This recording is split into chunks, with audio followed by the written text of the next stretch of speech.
আসসালামু আলাইকুম everyone, welcome back to my channel. কেমন আছেন আপনারা সবাই? নিশ্চয়ই ভালো আছেন। আজকে আমি আপনাদের সাথে শেয়ার করব পবিত্র মাহে রমজান উপলক্ষে ইফতার স্পেশাল ডিম আলুর চপ রেসিপি, আর সাথে থাকছে পারফেক্টভাবে বেসন গোলা টিপস অ্যান্ড ট্রিক্স। ভিডিওটি না টেনে সম্পূর্ণ দেখার অনুরোধ রইল। আর যারা এখনও আমার চ্যানেলটি সাবস্ক্রাইব করেননি তারা প্লিজ আমার চ্যানেলটি সাবস্ক্রাইব করবেন আর পাশে থাকা বেল আইকনটি বাজিয়ে দিবেন যাতে সবার আগে নোটিফিকেশন চলে যায় আপনার কাছে। চলুন তাহলে দেখে নিয়ে প্রস্তুত প্রণালী। প্রথমে একটা মিক্সিং বোল নিলাম আর নিয়ে নিচ্ছি হাফ কাপ পরিমাণ বেসন। আর বেসনটাকে এই পর্যায়ে আমি একটা চালনির সাহায্যে চেলে নেব। আর বেসনটা আমার চালা হয়ে গেলে এখন এখানে আমি নিয়ে নিয়েছি হাফ কাপ পরিমাণ ময়দা, আর নিয়ে নিয়েছি 1 চামচ পরিমাণ বেকিং পাউডার। আর এগুলোকেও আমি একটা চালনির সাহায্যে চেলে নিচ্ছি। আর চালা হয়ে গেলে এখন এখানে আমি কিছু মশলা অ্যাড করব। দিয়ে দিচ্ছি স্বাদ অনুযায়ী লবণ, 1 চামচ দিয়ে দিচ্ছি গরম মশলার গুঁড়া, হাফ চামচ হলুদের গুঁড়া, হাফ চামচ মরিচের গুঁড়া, হাফ চামচ দিয়ে দিচ্ছি ধনিয়ার গুঁড়া, হাফ চামচ দিয়ে দিচ্ছি জিরার গুঁড়া। আর এই পর্যায়ে শুকনো উপকরণগুলোকে খুব ভালোভাবে মিশিয়ে নিতে হবে। আর মেশানো হয়ে গেলে এখন এখানে আমি দিয়ে দিচ্ছি হাফ চামচ পরিমাণ আদা রসুনের পেস্ট, আর দিয়ে দিচ্ছি একটা ডিম। এই পর্যায়ে একটা হ্যান্ড উইচের সাহায্যে খুব ভালোভাবে এগুলোকে মিশিয়ে নিতে হবে।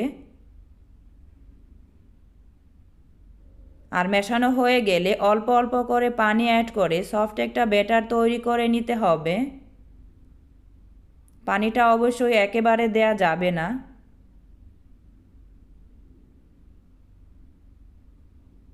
দিয়ে দেব আরও কিছুটা পরিমাণ পানি। আর পানিটা অ্যাড করার পর আবারও হ্যান্ড উইচের সাহায্যে খুব ভালোভাবে এগুলোকে মিশিয়ে নিচ্ছি। আর মিশিয়ে একটা ব্যাটার তৈরি করে নিচ্ছি। আর এখানে অবশ্যই আর পানি অ্যাড করব না। এই কাজটা অবশ্যই একটু সময় নিয়ে করতে হবে। ব্যাটারটা আমার তৈরি হয়ে গেছে, আপনারা দেখে নিশ্চয়ই বুঝতে পারছেন। এইরকম একটা ঘনত্বের ব্যাটার তৈরি করে নিতে হবে। এখন এটাকে আমি ঢাকনা দিয়ে ঢেকে একটা সাইডে রেখে দিচ্ছি। আর এখন এখানে আমি নিয়ে নিয়েছি আলু ও ডিম। আর আমি এখানে 3টা বড় সাইজের আলু সিদ্ধ করে নিয়েছি, আর এরকম ছোট করে কেটে সিদ্ধ করে নিয়েছি। আর নিয়েছি 4টা ডিম। এখন আমি আলুগুলোকে একটা গ্রেটারের সাহায্যে গ্রেট করে নেব। সবগুলো আলু আমি একইভাবে গ্রেট করে নিয়েছি। আলুগুলো আমার গ্রেট করা হয়ে গেলে এখন এখানে আমি দিয়ে দিচ্ছি স্বাদ অনুযায়ী লবণ, 1 চামচ পরিমাণ দিয়ে দিচ্ছি গরম মশলার গুঁড়া, হাফ চামচ দিলাম আদার গুঁড়া, আর দিলাম 1 চামচ চিলি ফ্লেক্স, ধনিয়া পাতা অ্যাড করে দিলাম। আর দিয়ে দেব 1 চামচ পরিমাণ রান্নার তেল। এই পর্যায়ে এগুলোকে খুব ভালোভাবে মিশিয়ে নিতে হবে। একটু সময় নিয়ে এগুলোকে আমি মিশিয়ে নিচ্ছি। আর মেশানো হয়ে গেলে এগুলোকে একটা সাইডে রেখে দিচ্ছি। আর এখন আমি ডিমগুলোকে কেটে নেব। আপনারা একটু খেয়াল করলে বুঝতে পারবেন আমি কিভাবে ডিমটাকে কেটে নিচ্ছি।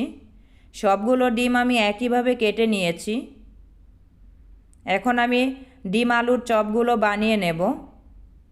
আর বানানোর জন্য হাতের মধ্যে কিছুটা তেল মেখে নিয়েছি। দেখেন, একটু খেয়াল করলে বুঝতে পারবেন আমি কিভাবে চপগুলো বানিয়ে নিচ্ছি।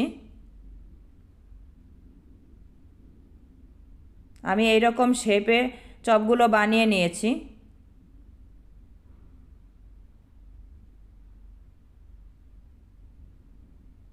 সবগুলো চপ আমি একইভাবে বানিয়ে নিয়েছি।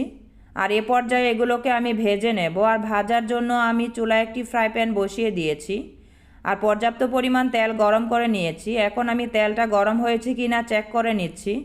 কিছুটা পরিমাণ বেসন দিয়ে দিলাম। আর বেসনটা যখন উপরে ভেসে উঠছে তখন আমার তেলটাও পারফেক্টভাবে গরম হয়েছে। এখন আমি চপগুলো দিয়ে দিচ্ছি। এখন আপনারা খেয়াল করলে বুঝতে পারবেন আমি কী রকমভাবে চপগুলো ফোল্ড করে দিয়ে দিলাম।